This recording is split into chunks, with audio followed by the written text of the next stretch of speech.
We're joined, as always, by George Will, Donna, Brazile, Jonathan Karl, Congressman Xavier Becerra, the vice chair of the Democratic caucus in the House, and former House Speaker Newt Gingrich. Thank you all for being here. George Will, I want to start with you, and I want to start with Israel. This is a conventional war that we've been looking at in the past week. We've come, in a sense, a full circle from the War of Independence in 1948, which was won essentially with small arms by Israel, to the great tank and air battles of the Yom Kippur War in 1973. Israel's enemies tried to destroy it with conventional warfare. Having failed at that, they went to terrorism, suicide bombers, and all the rest.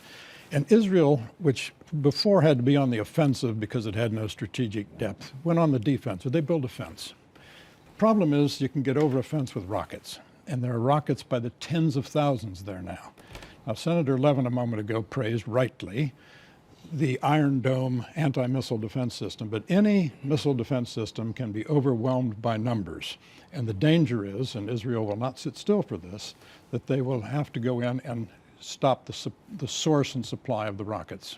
Speaker Gingrich, just a few minutes ago, Benjamin Netanyahu tweeted that they are ready to escalate this. What do you see? Where do you see this going?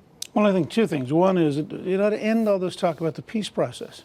You have a permanent war in the region. You have people determined to destroy Israel.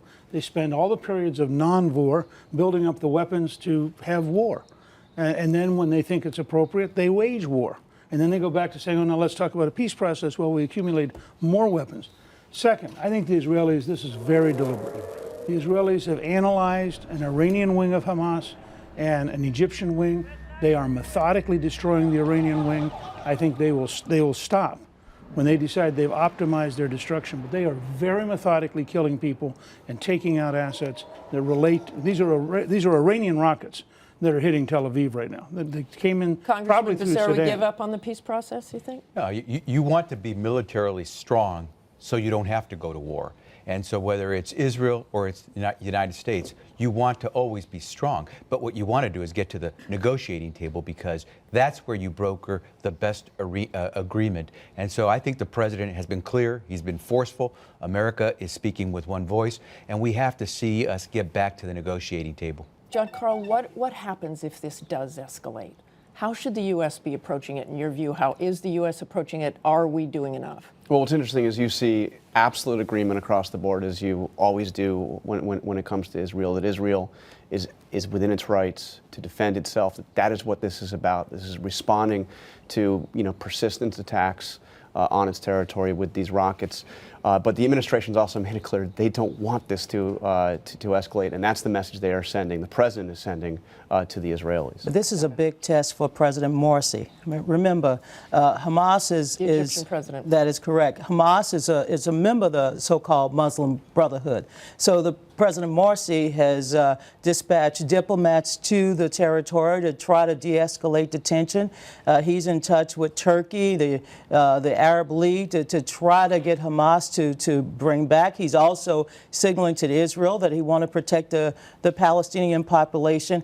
Beyond the long-term threat of Israel's security, I mean, we have to look at, can we get back to the peace process at some point? Because ultimately, that's the only way that we're going to protect Israel, and that's the only way, given the neighborhood has changed over the past few months, that we're going to see any real peace in that area.